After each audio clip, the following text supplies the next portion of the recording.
আমি আবার আলতো করে ঠোঁটের কোণে একটা স্নেহমাখা চুমু খেলাম। তারপর গলার পাশে মুখ রাখলাম। তার নিঃশ্বাসের ছন্দ, শরীরের উষ্ণতা আমাকে এক অজানা আবেশে ভরিয়ে তুলছিল।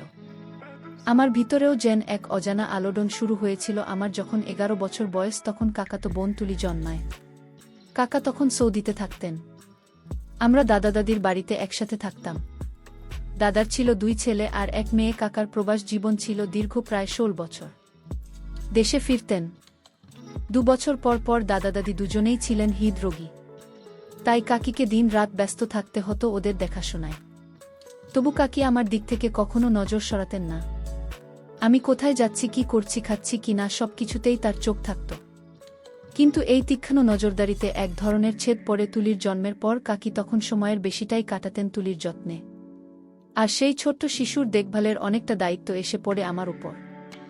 বিশেষ করে যখন কাকি দাদা দাদির ঘরে থাকতেন, তুলির কান্না থামানো, তাকে হাতের খেলনা এগিয়ে দেওয়া, চোখে মুখে বাতাস করা, সব করতাম। কিন্তু মাঝে মধ্যে হাঁপিয়ে যেতাম ইচ্ছে করেই। কখনো তাকে একটু কাঁদিয়ে দিতাম যাতে কাকি এসে আমাকে উদ্ধার করেন। কাকি যখন এসে তুলিকে কোলে নিতেন, তখন তার চেহারায় একরকম মাথিত্ব মাখা প্রশান্তি থাকত। ছোট্ট তুলিকে শান্ত করতে গিয়ে কাকি যেভাবে ওকে বুকের কাছে টেনে নিতেন, সেই দৃশ্য আমার মনে একরকম অদ্ভুত অনুভূতির জন্ম দিত। আমি তখনও বুঝতাম না এই অনুভূতিটা আসলে কি, কিন্তু এটুকু টের পেতাম।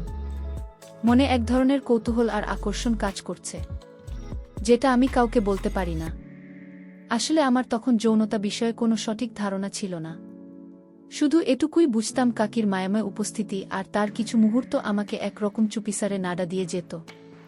বিশেষ করে যখন কাকি তুলিকে দুধ খাওয়াতেন, বা বিকেলে কল পাড়ে গিয়ে শাড়ি গুটিয়ে একটু জলে ভিজতেন, কিংবা রাতে ঘুমাতে যাওয়ার আগে আঁচলটা একটু আলগা করে দিতেন, তখন আমি চোখ সরাতে পারতাম না। তবে কাকি টের না পান, সেই চেষ্টায় থাকতাম সদা সতর্ক। আশ্চর্য এক অনুভূতির নাম যে কামনা, তখনও বুঝে ওঠা হয়নি আমার।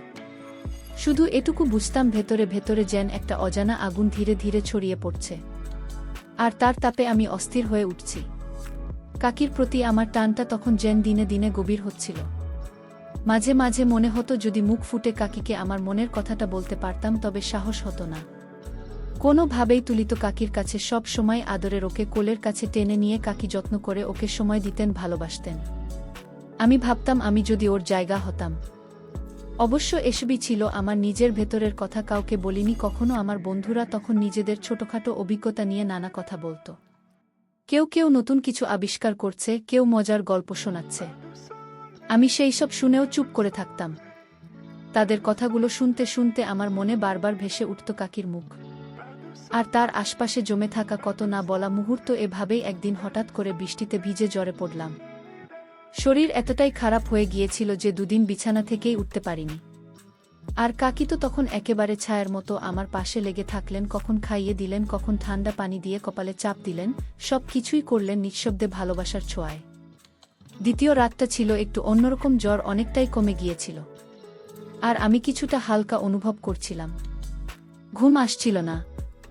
পাশ ফিরে শুয়ে যখন আমি কাকির দিকে তাকালাম, তখন এক অদ্ভুত অনুভূতিতে মনটা কেমন যেন হালকা কাঁপছিল। কাকি হয়তো তখনও তুলিকে খাইয়ে ঘুমিয়েছিলেন, তাই ক্লান্ত মুখে একপাশে ঘুমিয়েছিলেন।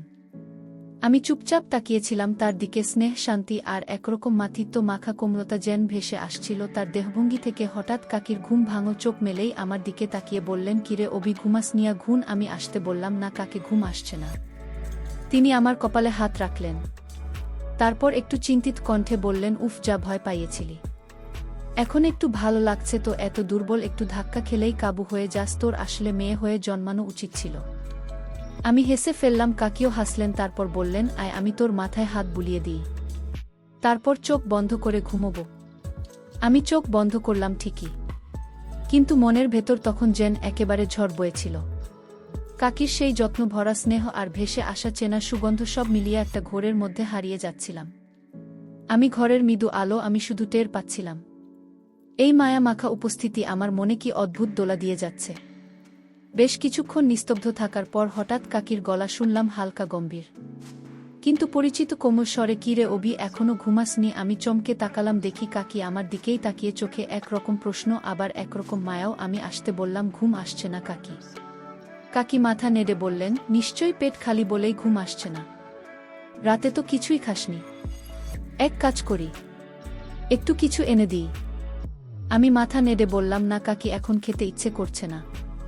তিনি আবারও বললেন, না খেলে চলবে, শরীরে বল পাবি না, এমনিতেই কদিন ধরে কিছু খাস না।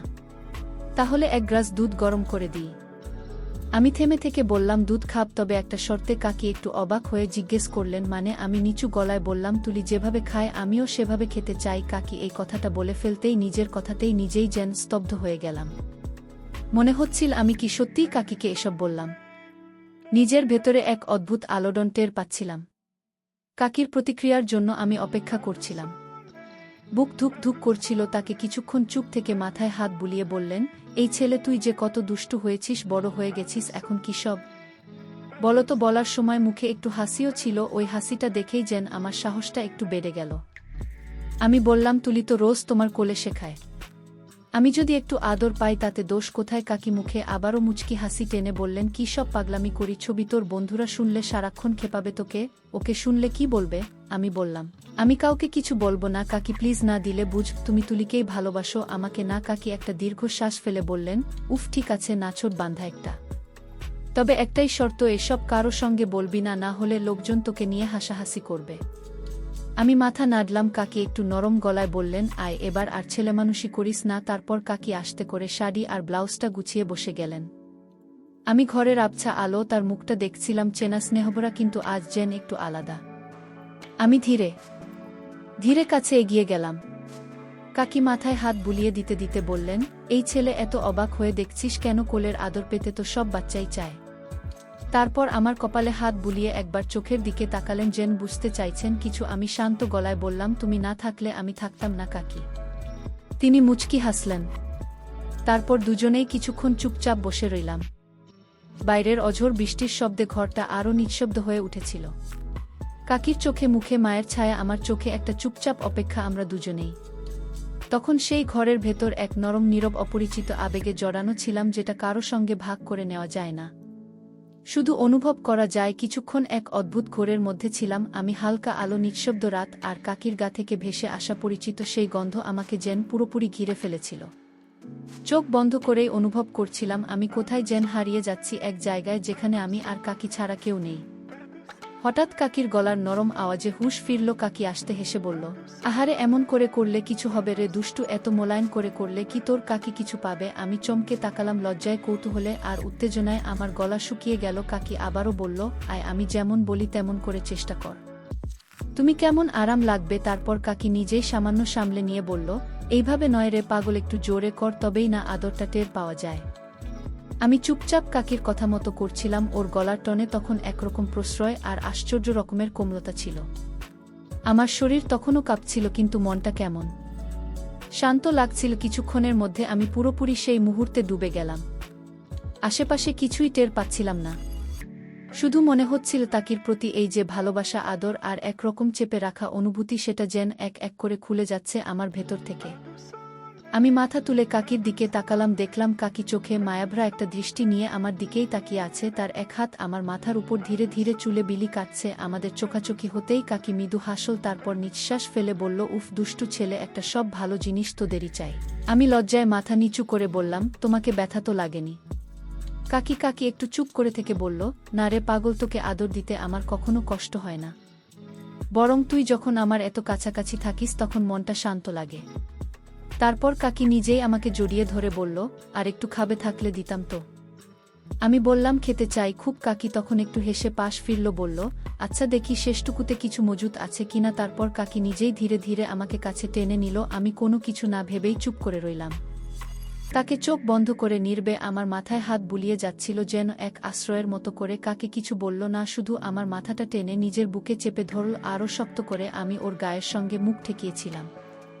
নিঃশ্বাস বন্ধ করে একটা গাছ হামচুমে উষ্ণতা যেন ছড়িয়ে পড়ছিল আমাদের দুজনের মাঝে। তার গায়ের সেই নরম শান্ত গন্ধ আমাকে অস্থির করে তুলছিল।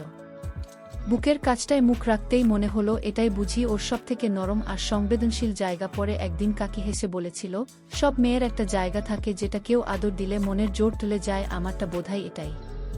তার কণ্ঠে ছিল এক ধরনের লজ্জা, কিন্তু কোথাও যেন আত্মবিশ্বাসের ঝলকও ছিল। আমি ধীরে ধীরে হাত বাড়ালাম। কাকি তখন নিজেই আমার হাত ধরে নিয়ে উপরে রেখে দিল। চোখ বন্ধ করে শান্ত গলায় বলল, আলতো করে করিস, হালকা ব্যথা হচ্ছে, কিন্তু কেমন যেন আরামও লাগছে। আমি শান্তভাবে হাত রাখলাম ওর বুকের উপর। আমার হাতের স্পর্শে কাকির নিঃশ্বাস ধীর থেকে ভারী হয়ে উঠছিল ও কখনো চোখ বন্ধ করেছিল, আবার হঠাৎ নিচু গলায় বলছিল, একটু চাপ দিলে ভালো লাগে রে, দাঁড়া একটু বুঝে কর। আমি থেমে না থেকে ওর শরীরের প্রতিক্রিয়া বুঝতে চেষ্টা করছিলাম। তারপর একটু উঠে বসে ওর মুখের দিকে তাকালাম। সে তখন এক রাশ হাসি নিয়ে বলল, একটু উপর আয়, তোকে একটু জোরে জড়িয়ে ধরতে চাই। তার নিঃশ্বাস তখন কাঁপছিল, মুখে কিছু বলার চেষ্টা করেও থেমে যাচ্ছিল। বারবার আমি বুঝতে পারছিলাম এই মুহূর্তে আমাদের মধ্যে কোনো সম্পর্কের লজ্জা নেই, নেই সমাজের বাধা ধরা নিয়ম, শুধু ছিল এক অদ্ভুত নরম টান, শরীরের ভাষায় লেখা এক গভীর অনুভব। আমি আমার ভিতরের সব দ্বিধা সরিয়ে কাকিকে খুব যত্ন করে জড়িয়ে ধরেছিলাম। কাকিও নরল, মা বরং চোখ বন্ধ করে পড়ে রইল শান্তভাবে। মাঝে মাঝে কেঁপে উঠছিল, ঠোঁট কাঁপছিল, আর নিঃশ্বাসে যেন বলছিল, থামিস না অভি। কাকির ইশারাতেই আমি একটু এগিয়ে গেলাম, আর তার ঠোঁটের পাশে একটুখানি স্নেহভরা স্পর্শ রেখে দিলাম। কাকিমার মুখের দিকে তাকিয়ে মৃদু স্বরে বলল, আরও কাছে আয় আর একটু। আমি তাকে আলতো করে জড়িয়ে ধরলাম। তার শাড়ির কোমল গন্ধ আর দেহের তাপ আমাকে এক অদ্ভুত অনুভবে আচ্ছন্ন করে তুলছিল। বুঝতে পারছিলাম নিজের ভেতর একরকম দোলাচল চলছে, যেটা আগে কখনো হয়নি। কাকির শরীর ঘেঁষে দাঁড়িয়ে যেন একটা চুপি সারে ডাকা খুঁজে পাচ্ছিলাম। ওই মুহূর্তে কাকি পুরোপুরি নিস্তব্ধ, চোখ বন্ধ করে দু হাত পাশে ছড়িয়ে দিয়ে যেন নিজেকে এক শান্ত জলে ভাসিয়ে দিয়েছেন। আমি আবার আলতো করে খটের কোণে একটা স্নেহমাখা চুমু খেলাম। তারপর গলার পাশে মুখ রাখলাম। তার নিঃশ্বাসের ছন্দ, শরীরের উষ্ণতা আমাকে এক অজানা আবেশে ভরিয়ে তুলছিল। আমার ভিতরেও যেন এক অজানা আলোড়ন শুরু হয়েছিল। শরীরে অনুভব হচ্ছিল সেই পরিবর্তনের ইঙ্গিত, যেটা গোপন রাখা মুশকিল। তবে আমরা সীমা পেরিয়ে যাইনি, শুধু জামাকাপড়ের ছায়ার মাঝেই থেকে গিয়েছিলাম। অনুভব করছিলাম এক অদৃশ্য টান। কাকির শরীর মাঝে মধ্যে হালকা কেঁপে উঠছিল, কিন্তু তবু নীরব মনে হচ্ছিল। আমি যেন এক নতুন আবেগের দরজায় দাঁড়িয়ে। সেই রাতে আমাদের মধ্যে কোনো কিছু ঘটেনি, অন্তত বাইরে থেকে যা বোঝা যায় সেই অর্থে কিছু না, কিন্তু যেটুকু হয়েছিল সেটা অনেক গভীর। কাকি যেন শুধু আপন করে নেয়নি, তার বিশ্বাসটুকু আমার হাতে তুলে দিয়েছিলেন। কিভাবে নিঃশব্দ ভালোবাসায় ডুব দিতে হয় সে শিক্ষা সেদিন কাকির কাছ থেকে পেয়েছিলাম।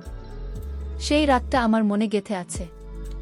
আজও কোনো কথা হয়নি, কোনো চড়া অভিব্যক্তি নয়, কিন্তু শরীরের ভেতর জমে থাকা সমস্ত না বলা কথা যেন অনুভবে ছড়িয়ে গিয়েছিল।